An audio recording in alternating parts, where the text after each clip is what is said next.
నమస్కారం. నెక్స్ట్ న్యూస్కి స్వాగతం. ముందుగా ముఖ్యాంశాలు.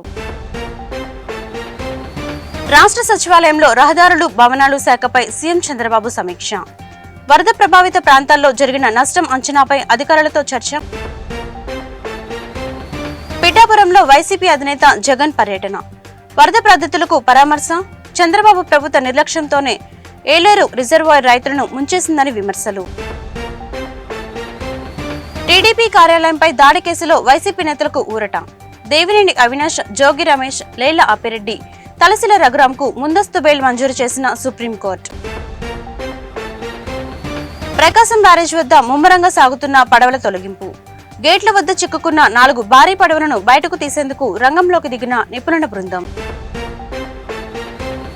రాష్ట్ర సచివాలయంలో రహదారులు భవనాలు శాఖపై ఏపీ సీఎం చంద్రబాబు సమీక్ష నిర్వహించారు. వరద ప్రభావిత ప్రాంతాల్లో జరిగిన నష్టం అంచనాపై అధికారులతో సీఎం చర్చించారు. వరద బాధితులకు సహాయంలో భాగంగా బ్యాంకర్లు, ఇన్సూరెన్స్ ఏజెన్సీల ప్రతినిధులతో ముఖ్యమంత్రి ప్రత్యేక సమావేశం నిర్వహించారు. అదేవిధంగా ఈ నెల 18న సీఎం చంద్రబాబు అధ్యక్షతన రాష్ట్ర కేబినెట్ సమావేశం జరగనుంది. అమరావతిలోని సచివాలయంలో ఉదయం 11 గంటలకు కేబినెట్ భేటీ నిర్వహించనున్నారు. ఈ నెల 15 సాయంత్రం 4 గంటల్లోగా దీనికి సంబంధించిన ప్రతిపాదనలు పంపించాలని ప్రభుత్వం అన్ని శాఖలకు ఆదేశాలు జారీ చేసింది. చంద్రబాబు ప్రభుత్వ నిర్లక్ష్యంతో విజయవాడ ఏ మాదిరిగా అతలకుతలమైందో అదే తరహాలో ఏలేరు రిజర్వాయర్ రైతులను ముంచేసిందని వైఎస్ఆర్సీపీ అధినేత వైఎస్ జగన్మోహన్ రెడ్డి అన్నారు. పిఠాపురం నియోజకవర్గ పరిధిలోని ఏలేరు ముంపు గ్రామాల్లో ఆయన పర్యటించారు. అనంతరం రమణక్కపేటలో ఆయన మీడియాతో మాట్లాడారు. ఏలేరు రిజర్వాయర్ వాటర్ మేనేజ్మెంట్ విషయంలో చంద్రబాబు ప్రభుత్వం పూర్తిగా నిర్లక్ష్యం వహించింది. భారీగా వర్షాలు పడతాయని రాష్ట్ర ప్రభుత్వానికి వాతావరణ శాఖ నుంచి ఆగస్టు 31వ తేదీనే సమాచారం అందింది. అయినా కూడా ప్రభుత్వం పట్టించుకోలేదు, ప్రజలను అప్రమత్తం చేయలేదు, కనీసం కలెక్టర్లతో కూడా రివ్యూ చేయలేదని జగన్ విమర్శించారు. తన ఎమ్మెల్యేలు డోర్ టు డోర్ క్యాంపెయిన్ చేసేటప్పుడు ఏమన్నాడు? ఇంట్లోకి పోతే రైతన్న కండువా వేసుకొని ఇంట్లో నుంచి బయటకు వస్తా ఉంటే ఏమన్నాడు? చంద్రన్న వస్తాడు, 20,000 ఇస్తాడు. జగన్ అయితే 13,500 కదా, 20,000 ఇస్తాడు. అదే చిన్న చిన్న పిల్లలు కనబడితే ఏమనేవాడు? అదే ఇంట్లో చిన్న చిన్న పిల్లలు కనబడితే ఏమనేవాడు? నీకు 15,000. చిట్టి తల్లి ఇట్రమ్మా, తల్లి ఇటు దగ్గరకు వచ్చాయి ఇటు ఇటు ఇటు ఇటు ఇటు నీకు 15,000. ఇదిగో నీ తమ్ముడికి నీకు 15,000. అదిగో నీ తమ్ముడికి ఇంకొక తమ్ముడి దగ్గరకు వచ్చినా నీకు కూడా 15,000. నీకు ఇంకో పాప నీకు కూడా 15,000. సంతోషమా అని చంద్రబాబు అనేవాడు. అదే జగన్ అయితే అమ్మఒడి కింద కేవలం అమ్మ ఖాతాలో 15,000 మాత్రమే వేస్తాడు. అదే చంద్రబాబు అయితే సూపర్ 6లో చెప్పాడు, నీకు 15,000, నీకు 15,000, నీకు 15,000, నీకు 15,000 అని చెప్పాడు. అని పిల్లలను మోసం చేశాడు, అక్క చెల్లెమ్మలను మోసం చేశాడు. ఆ ఇంట్లో నుంచి వాళ్ళ అమ్మ బయటకు వస్తే వాళ్ళ అమ్మ, వాళ్ళ చిన్నమ్మ, ఇటువంటి వాళ్ళు ఎవరైనా బయటకు వస్తే, నీ పేరేం పేరు తల్లి? నందిని లాంటి తల్లి బయటకు వస్తే ఇంట్లో నుంచి ఆ తల్లిని చూపించి ప్రతి మహిళకు 18 సంవత్సరాలు నిండిన ప్రతి మహిళకు మా చంద్రన్న సూపర్ 6లో చెప్పాడు, ప్రతి మహిళకు నెలకు 1,500 రూపాయలు చెప్పున సంవత్సరానికి 18,000. నీకు 18,000 చెల్లెమ్మ, నీకు 18,000, నీకు 18,000 అని ఆ ఇంట్లో నుంచి వచ్చిన ప్రతి ఒక్కరూ ఆ అమ్మకు, ఆ చిన్నమ్మకు, ఆ పెద్దమ్మకు అందరికీ నీకు 18,000, నీకు 18,000, నీకు 18,000 చెప్పాడు. అందరితో ఆగిపోయాడా? ఆ ఇంట్లో నుంచి 50 ఏళ్ళ పై చిలుకు గల మహిళ ఎవరైనా బయటకు వస్తే, మా అమ్మ వయసులో ఉన్న ఎవరైనా బయటకు వస్తే, మా అమ్మలంటమ్మ బయటకు వస్తే వీళ్ళకేమనేవాడు?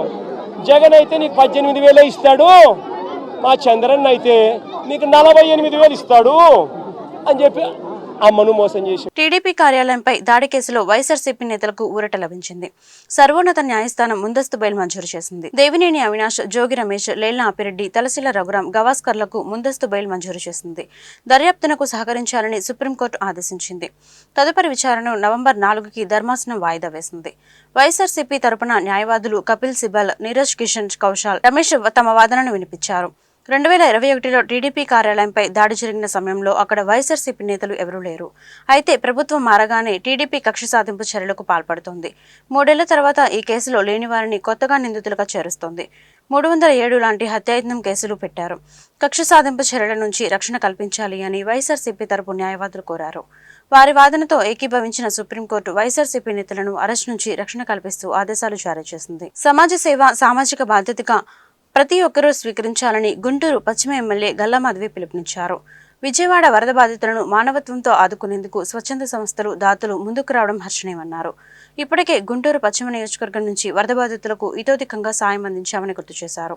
గుంటూరు పట్టాభిపురం మెయిన్ రోడ్ శ్రీ అయ్యప్ప భక్త బృందం ఆధ్వర్యంలో శుక్రవారం విజయవాడ వరద బాధితుల సహాయార్థం నిత్యావసర వస్తువులతో వెళ్తున్న వాహనానికి ఎమ్మెల్యే గల్లా మాధవి, బీజేపీ జిల్లా అధ్యక్షులు వనామ నరేంద్ర జాతీయ జెండా ఊపి ప్రారంభించారు. ఈ మేరకు గల్లా మాధవి మాట్లాడుతూ విజయవాడలో వరద బీభత్సం సృష్టించిన విషాదం నుంచి సాధారణ పరిస్థితులు నెలకొల్పేందుకు రాష్ట్ర ముఖ్యమంత్రి నారా చంద్రబాబు నాయుడు అహర్నిశలు శ్రమించారని గుర్తు చేశారు. ఈ కార్యక్రమంలో స్థానిక కార్పొరేటర్ బాబు, శ్రీ అయ్యప్ప భక్త బృందం సభ్యులు పాల్గొన్నారు. నమస్కారం అండి. ఈరోజు పట్టాభిపురంలో విజయవాడ వరద ముంపు ప్రాంతాల్లో బాధితులందరికీ కూడా ఆపన్న హస్తం అందించే కార్యక్రమం చేపట్టారు. ఇక్కడ మనకి అయ్యప్ప భక్త బృందం వారు నిరంజన్ గారు, భాస్కర్ గారు, రాంబాబు గారు, అలాగే సిటీ బస్ బాబు గారు, మాధవరావు గారు కలిసి ఈరోజు ఒక 200 మందికి దుప్పటి, చీర, లుంగి, అదేవిధంగా టవలు ఒక బ్యాగ్లో ఒక కిట్ లాగా చేసి అందించడం జరుగుతుంది. అదేవిధంగా క్లీనింగ్ ఐటమ్స్ అన్నీ కూడా ఒక 4 వెరైటీలు ఒక ప్యాక్ లాగా చేసి ఒక 200 మందికి అందించే ప్రయత్నం చేస్తూ ఉన్నారు. చాలా మంచి విషయం అండి. వీరిని స్ఫూర్తిగా తీసుకొని మరిన్ని సేవా కార్యక్రమాలు మన పశ్చిమ నియోజకవర్గం నుంచి కూడా చేపట్టాల్సిందిగా కోరుకుంటున్నాను. చంద్రబాబు నాయుడు గారి నాయకత్వంలో నాయకులు, కార్యకర్తలు, అభిమానులు అందరూ కూడా ఈరోజు వరద బాధిత ప్రాంతాల్లో ప్రజలందరికీ కూడా ఆపన్న హస్తాన్ని అందిస్తూ ఉన్నారు. నిజంగా చాలా ఆనందకరమైన విషయము. ఈ యొక్క కార్యక్రమంలో పాలు పంచుకునే అవకాశాన్ని మాకు కలిగించినందుకు నరేంద్ర గారి తరఫున, వనమ నరేంద్ర గారి తరఫున, నా తరఫున ప్రతి ఒక్కరికి కూడా పేరు పేరున ధన్యవాదాలు. గల్లా మాధవి గారి సహకారంతో మరి వార్డు కార్పొరేటర్ బస్బాబు గారి సౌజన్యంతో అయ్యప్ప భక్త బృందం పట్టాపురం వారు ఎంతో ఆలోచించి మరి వరద ముంపు తగ్గిన తర్వాత ఇళ్లల్లో ఏదైతే పాచిపట్టి కానీ లేకపోతే మురికి ఉండటం వల్ల చాలా అసౌకర్యంగా ఉండి దోమలు ప్రబలే ఈ పరిస్థితి ఉంది కాబట్టి వాళ్ళు ఫినాయిలు, యాసిడ్, ఇట్లా బాత్రూమ్ క్లీనర్స్, మస్కిటో మ్యాట్స్తో పాటు లుంగి, టవల్ ఇట్లా నిత్యంగా అవసరమయ్యే ఏదైతే ఉన్నాయో అన్ని సహకారంతో ఇవ్వటం చాలా మంచిది. ఇదే స్ఫూర్తితో మిగతా వాళ్ళు కూడా ఇవ్వాలని కోరుకుంటున్నాము. ఈ అయ్యప్ప బృందాన్ని కూడా ఈ పిల్లలకు కావాల్సిన బుక్స్ ఏదైతే టెక్స్ట్ బుక్స్, బూట్లు, స్కూల్ డ్రెస్సులు ఇవన్నీ పాడైపోయినాయి కాబట్టి పిల్లలకి కావాల్సిన మౌలిక సదుపాయాలతో పాటు ఈ బుక్స్ లాంటి టెక్స్ట్ బుక్స్, నోట్ బుక్స్ కూడా ఇవ్వాలని కోరినాము. వారు కూడా తక్షణ స్పందించి నెక్స్ట్ విడతలో అవి కూడా ఇస్తామని చెప్పారు. కాబట్టి ప్రజలందరినీ కోరుకునేది ఒకటే, ఆపదలో ఉన్న వాళ్ళందరినీ మనం ఆదుకోవడం మన కనీస ధర్మం. ప్రభుత్వం తన వంతు తాను సహాయం చేస్తూ నిత్యావసర వస్తువులతో పాటు అనేక రకాలుగా చంద్రబాబు నాయుడు గారు, పవన్ కళ్యాణ్ గారు, మోడీ గారు సహకరిస్తున్నారు. మరి అవి సరిపోవు కాబట్టి ఇంకా మనందరం కూడా మన మానవతా దృక్పథంతో అందరికీ సేవ చేయాలని, తగిన సహాయం అందించాలని కూడా కోరుకుంటున్నాను. ప్రకాశం బ్యారేజీ వద్ద పడవల తొలగింపు ప్రక్రియ వరుసగా 3వ రోజు ముమ్మరంగా కొనసాగుతుంది. గేట్ల వద్ద చిక్కుకున్న 4 భారీ పడవలను బయటకు తీసేందుకు రంగంలోకి దిగిన నిపుణుల బృందం తీవ్రంగా శ్రమిస్తోంది. కాకినాడ నుంచి వచ్చిన 14 మంది నిపుణుల బృందం నేతృత్వంలో భారీ బోట్లు బయటకు లాగేందుకు ఏర్పాట్లు చేసింది. ఒక్కొక్కటి 50 టన్నులకు పైగా బరువు లాగే 7 శక్తివంతమైన పడవలతో రెస్క్యూ ఆపరేషన్ చేపట్టారు. చిక్కుకున్న పడవలకు గొలుసులు కట్టి బయటకు లాగనున్నారు. ఇప్పటికే విశాఖకు చెందిన డైవింగ్ టీంతో ఒక బోటును 2గా ముక్కలు చేశారు. 2గా కోసిన ఈ బోటును తొలుత బయటకు లాగేందుకు ఏర్పాట్లు చేశారు. అనంతరం మిగిలిన 3 బోట్లను భారీ పడవల సాయంతో బయటకు తీయనున్నారు. బ్యారేజీ గోడలు, గేట్లకు నష్టం జరగకుండా బోట్లను తీసేందుకు అధికారులు ఏర్పాటు చేశారు.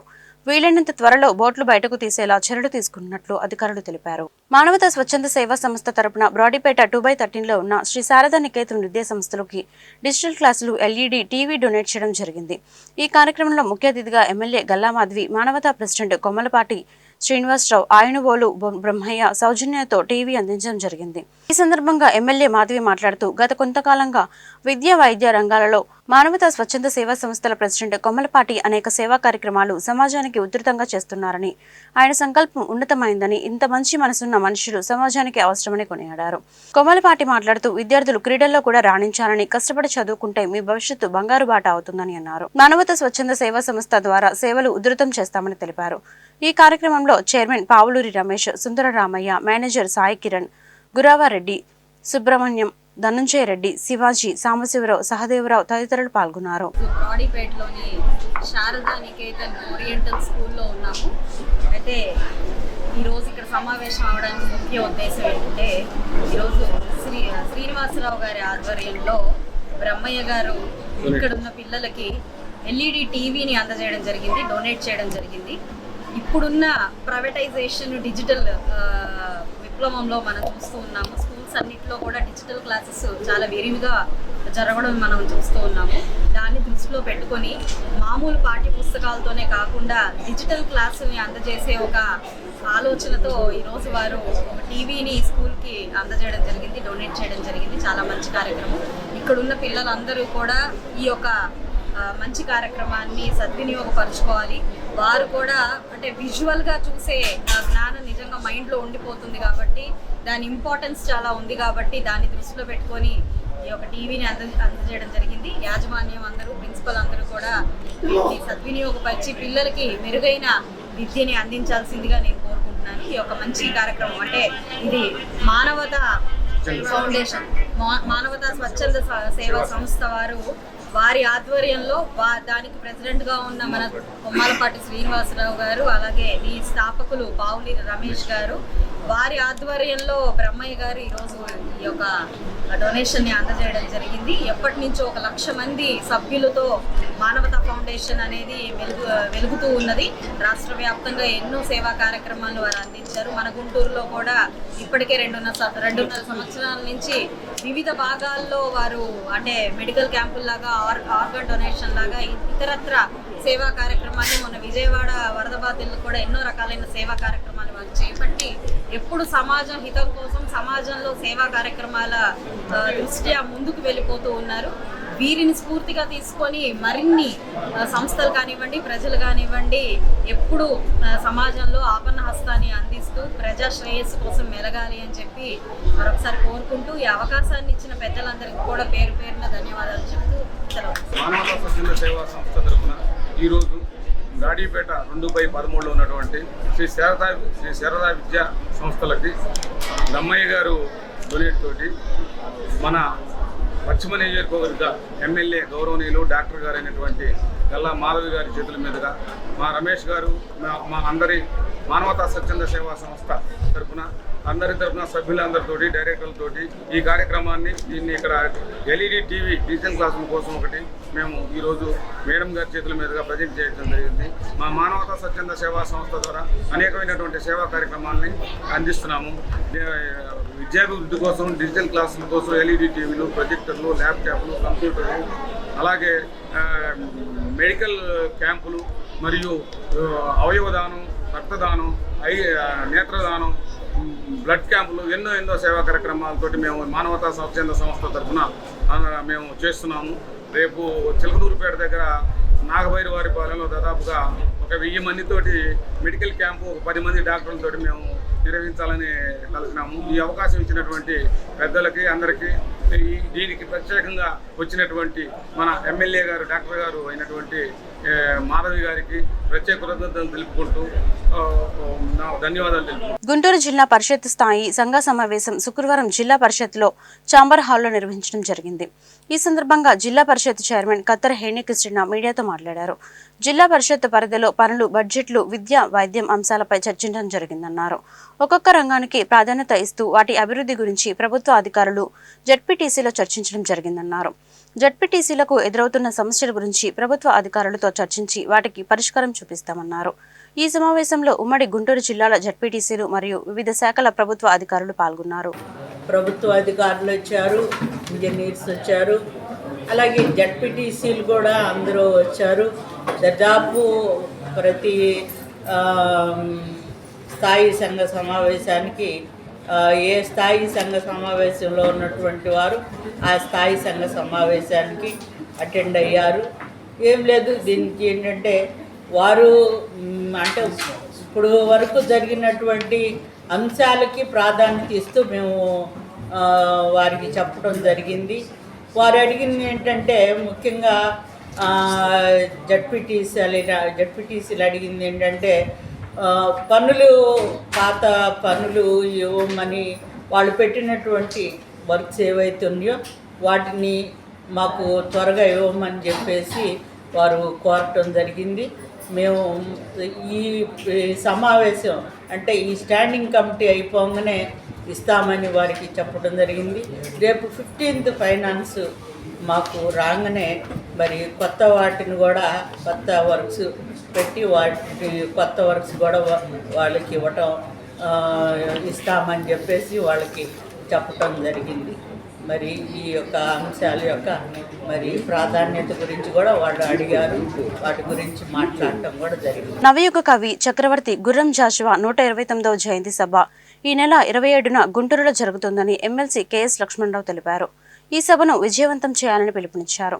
ఈ సభకు సంబంధించిన ప్రచార కరపత్రాన్ని శుక్రవారం గుంటూరు బ్రాడీపేటలోని గుర్రం జాషువా విజ్ఞాన కేంద్రంలో ఎమ్మెల్సీ ఆవిష్కరించారు. ఈ సందర్భంగా లక్ష్మణరావు మాట్లాడుతూ ప్రముఖ సాహితీవేత్త, పుస్తక సమీక్షకులు గుంబా సాంబశివరావు పారుదామ స్వేచ్ఛా గీతం రాసిన గంటెడ గౌరనాయుడులకు జాషువా సాహిత్య పురస్కారాన్ని అందిస్తున్నట్లు తెలిపారు.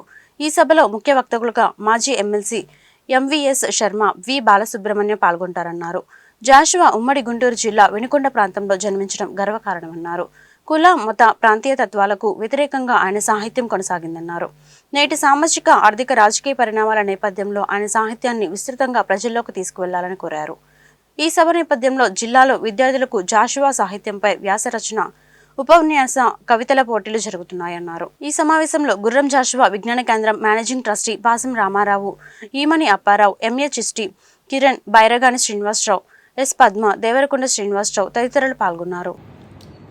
నవయుగ కవి చక్రవర్తి గుర్రం జాషువా 129వ జయంతి సెప్టెంబర్ 28న వస్తుంది.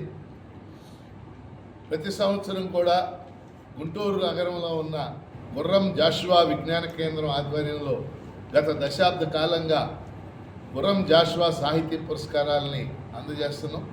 ఈ సంవత్సరం ఈ సాహితీ పురస్కారాలని సెప్టెంబర్ 27వ తేదీ సాయంత్రం 4 గంటలకి ఈ సాహిత్య పురస్కారాలను అందజేస్తున్నాం. ఈసారి 2 ప్రముఖ సాహితీవేత్తల్ని పురస్కారాలకు ఎంపిక చేసాం. ఒకరు డాక్టర్ గుమ్మా సాంబశివరావు, ఆయన మన గుంటూరు జిల్లాకే చెందిన గొప్ప సాహితీవేత్త. విజయవాడ ఆంధ్ర లయోలా కళాశాలలో తెలుగు అధ్యాపకులుగా పనిచేసి పదవి విరమణ చేశారు. అనేక గ్రంథాలని ఆయన రచించడం జరిగింది. రెండవవారు ఉత్తరాంధ్రకు చెందినటువంటి శ్రీకాకుళం జిల్లా పార్వతీపురానికి చెందినటువంటి గంటేటి గౌరనాయుడు. ఆయన కూడా తెలుగు ఉపాధ్యాయులుగా పనిచేసి పదవి విరమణ చేశారు. అనేక పుస్తకాలు రాశారు.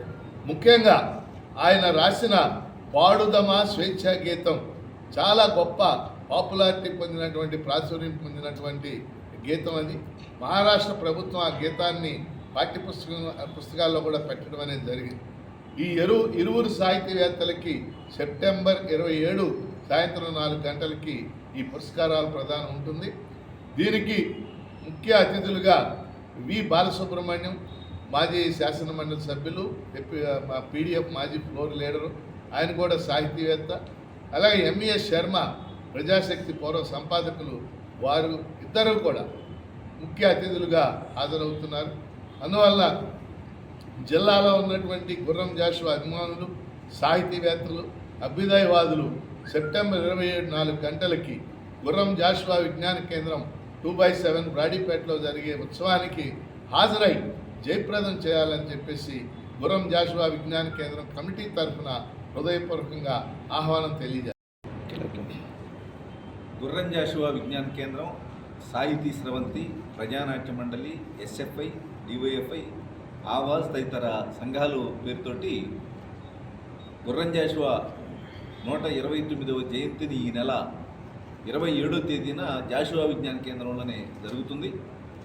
మీ అందరికీ తెలుసు, జాషువా గారు, గుర్రం జాషువా గారు ఉమ్మడి గుంటూరు జిల్లా వినుకొండ ప్రాంతంలో జన్మించారు. అది మన జిల్లాకి గర్వకారణం. ఆయన గుర్రం జాషువా గారు కులతత్వానికి, మతత్వానికి, ప్రాంతీయతత్వానికి వ్యతిరేకంగా ఆయన రచనలు కొనసాగినాయి. అదే కాదు, మహిళల మీద అత్యాచారాలకు వ్యతిరేకంగా తన కవిత్వం కొనసాగింది. కుల వివక్ష, అంటరానితనానికి వ్యతిరేకంగా తన కవిత్వం కొనసాగింది.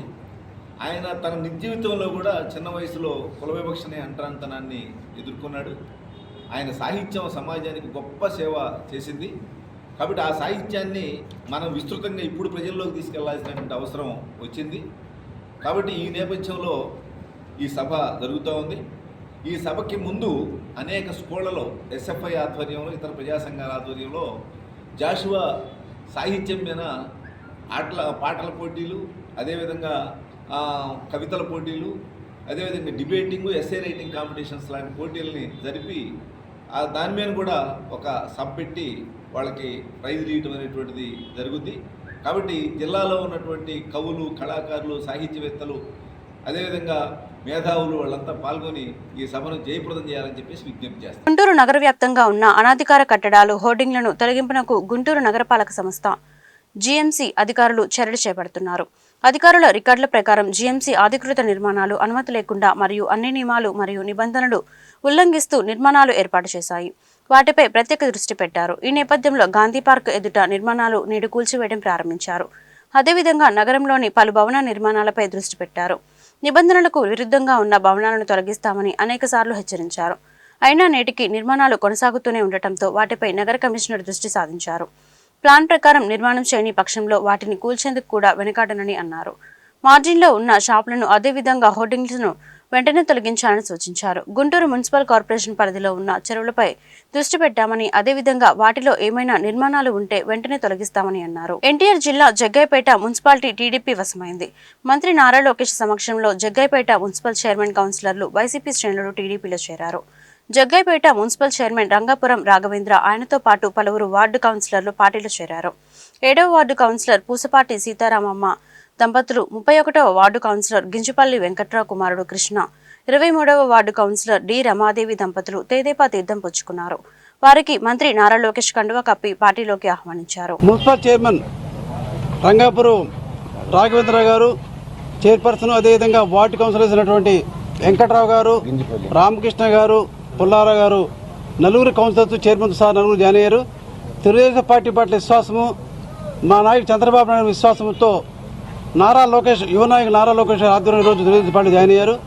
ఈ ప్రభుత్వం పట్ల, ఎన్డీఏ ప్రభుత్వం పట్ల పూర్తి విశ్వాసంతో మున్సిపల్ చైర్మన్ గెలిచాక ఆ పురపాలక సంఘానికి ఓట్లేసిన వాళ్ళకు ప్రత్యేకంగా న్యాయం చేయాలని చెప్పిన ఉద్దేశంతో ఎన్డీఏ ప్రభుత్వంలో సాధ్యపడుద్ది.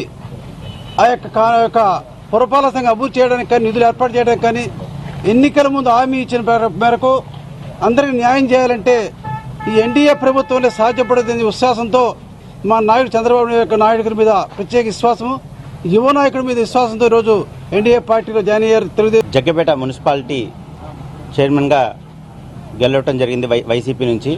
వైసీపీ ప్రభుత్వం మీద నమ్మకం లేక, వైసీపీ ప్రభుత్వం ఏదైతే పాలన చేసిందో ఆ పాలన నచ్చక ఇవాళ టీడీపీలో జాయిన్ అవ్వడం జరిగింది.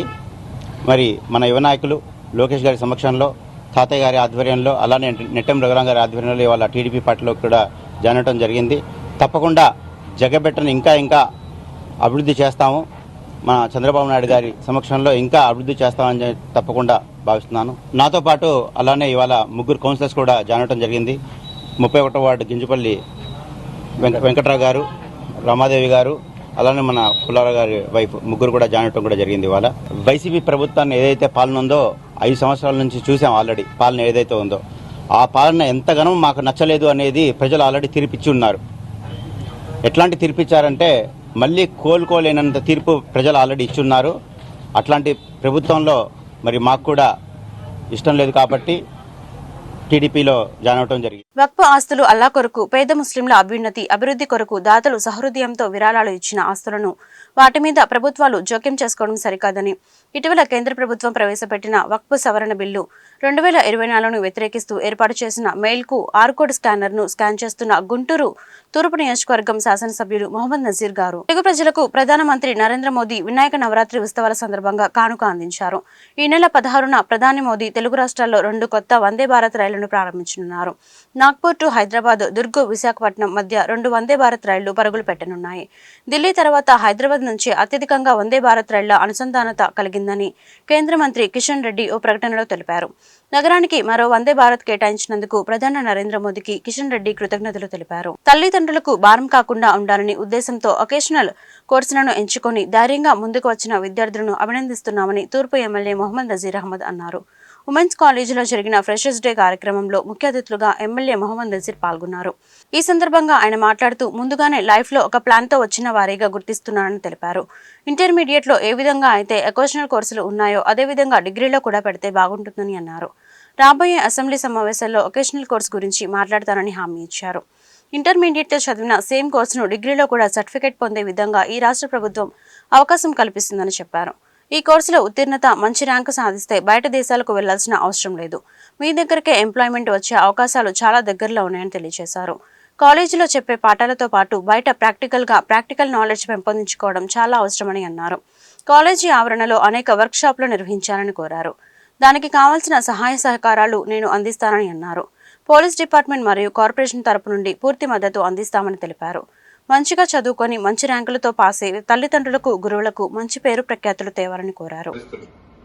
చాలా మంది అంటే మిగతా వాళ్ళకి బాధ్యత లేదని కాదు, వాళ్ళందరూ కూడా ఒక 5 సంవత్సరాలు 6 సంవత్సరాలు చదివిన తర్వాత వాళ్ళు ఏదో సంపాదిద్దామనే ఆలోచన ఉంటే, మీరు మాత్రం తల్లిదండ్రులకి భారం కాకూడదు, మా కాళ్ళ మీద మేము నిలబడాలని చెప్పి ఒక వొకేషనల్ కోర్సెస్ కోసం మీరు ముందుకు రావడం అనేది నిజంగా మీ అందరూ కూడా ఉన్నటువంటి ధైర్యానికి నేను హృదయపూర్వకంగా అభినందిస్తా ఉన్నా. రెండో ముఖ్యమైనటువంటి విషయం, మీరు తీసుకున్నటువంటి ఈ మార్గం మంచి మార్గం అని చెప్పడంలో ఎటువంటి సందేహం లేదు. ఎందుకంటే ఇంటర్మీడియట్ చదివినటువంటి వాళ్ళందరూ కూడా ఇంజనీరింగ్ లోనో లేకపోతే బైపీసీ డాక్టర్లు అవుతారని నేను చెప్పలేను. వాళ్ళందరూ కూడా అక్కడికి వెళ్లిన తర్వాత కూడా ఏదో లైవ్లీహుడ్ కోసం ఏదో ఒకటి వెతుక్కోవడం తప్ప వేరే మార్గం లేదు. 100 మంది ఎగ్జామ్ రాస్తే నీటిలో వచ్చేది 2కో 3కో వస్తుంది. మిగతా వాళ్ళందరూ కూడా ఏదో ఒకటి చేసుకోవడమే. మీలాగా డిజిటల్ మార్కెటింగ్ లేకపోతే MLT లేకపోతే ఇంకోటో వాళ్ళు కూడా ఫర్దర్ డిప్లొమా లాగా ఏదో ఒక ఉద్యోగం కోసం తాపత్రయపడి వాళ్ళు కూడా అటువంటి కోర్సెస్ చేసుకునేటువంటి పరిస్థితులు. కానీ ముందే మీరు లైఫ్ లో ఒక ప్లాన్ తో వచ్చినటువంటి పిల్లలుగా మీరందరూ కూడా ఇప్పుడు తీసుకున్నటువంటి వొకేషనల్ కోర్సెస్ ని స్ట్రెంథెన్ చేయడానికి మొన్న చాలా సార్లు కుటుంబరావు గారు నేను మాట్లాడుకున్నాం, ఇప్పుడే ఆర్ఏ గారు కూడా చెప్తా ఉన్నాడు. దీన్ని ఫర్దర్ గా మీరు ఇంటర్మీడియట్ లో చేసుకునేటువంటి కోర్సెస్ తో పాటు ఫర్దర్ గా మీకు అవసరమైనటువంటి డిగ్రీలో కూడా ఇటువంటి డిప్లొమా కోర్సెస్ ని లాంచ్ చేస్తే ఇంకా ఫ్యూచర్ బాగుంటుందనే విషయాన్ని ఇప్పుడే పెద్దలు చెప్పారు. తప్పకుండా దాని మీద కూడా నేను రాబోయేటువంటి అసెంబ్లీ సెషన్ లో ఈ వొకేషనల్ కాలేజెస్ మీద అసెంబ్లీలో డిస్కషన్ చేయడానికి ఒక టాపిక్ కూడా ఇప్పటికే ఇవ్వడం జరిగింది. సో మీకు రావాల్సినటువంటి కాలేజీలో కావాల్సినటువంటి ఫెసిలిటీస్ తో పాటు మీరు ఇంటర్మీడియట్ లో చదివిన తర్వాత డిగ్రీలో కూడా సేమ్ కోర్సులో మీరు డిగ్రీ కూడా తీసుకునేటువంటి అవకాశాన్ని తప్పకుండా ఈ ప్రభుత్వం కల్పిస్తుందని నాకు నమ్మకం ఉంది. ఎందుకంటే ఈరోజు చూస్తా ఉన్నాం, ఏ ప్రభుత్వం అయినా రాష్ట్రంలో గాని దేశంలో గాని ప్రపంచంలో గాని యువతని ఎప్పటికప్పుడు వాళ్ళందరూ కూడా జాబ్ ఓరియంటెడ్ గా తయారు చేయాల్సినటువంటి అవసరాన్ని గుర్తించి పెద్ద ఎత్తున కోట్ల రూపాయలు ఖర్చు పెడుతున్నటువంటి పరిస్థితులు ఉన్నాయి. ముఖ్యంగా స్కిల్ డెవలప్మెంట్ ఎప్పుడు లేనటువంటి విధంగా ఈ ప్రభుత్వం ఈరోజు చేపట్టంగానే నారా లోకేష్ గారి అధ్యక్షతన ఆయన మంత్రి అయిన తర్వాత స్కిల్ సెన్సెస్ అని ఒక కొత్త సెన్సెస్ ని పెట్టారు. సెన్సెస్ అంటే మీకు అందరికి తెలుసు కదా, ఎవరు ఏంటి అనేది మొత్తం గణన చేస్తారు. అంటే ఎవరు ఏ వృత్తిలో నైపుణ్యం కలిగి ఉన్నారు. ఇక్కడ మన గుంటూరులో చాలా మంది ఆటోమొబైల్ రంగానికి సంబంధించిన వార్తలు ముగించే ముందు ముఖ్యాంశాలు మరొకసారి. రాష్ట్ర సచివాలయంలో రహదారులు, భవనాలు శాఖపై సీఎం చంద్రబాబు సమీక్ష. వరద ప్రభావిత ప్రాంతాల్లో జరిగిన నష్టం అంచనాపై అధికారులతో చర్చ. పిఠాపురంలో వైసీపీ అధినేత జగన్ పర్యటన. వరద బాధితులకు పరామర్శ. చంద్రబాబు ప్రభుత్వ నిర్లక్ష్యంతోనే ఏలేరు రిజర్వాయర్ రైతులను ముంచేసిందని విమర్శలు. టీడీపీ కార్యాలయంపై దాడి కేసులో వైసీపీ నేతలకు ఊరట. దేవినేని అవినాష్, జోగి రమేష్, లేళ్ల ఆపిరెడ్డి, తలసిల రఘురాంకు ముందస్తు బెయిల్ మంజూరు చేసిన సుప్రీంకోర్టు. ప్రకాశం బ్యారేజ్ వద్ద ముమ్మరంగా సాగుతున్న పడవల తొలగింపు. గేట్ల వద్ద చిక్కుకున్న 4 భారీ పడవలను బయటకు తీసేందుకు రంగంలోకి దిగిన నిపుణుల బృందం. ఈ వార్తలు ఇంతటితో సమాప్తం. మరొక బులెటిన్లో మళ్ళీ కలుద్దాం. నమస్కారం.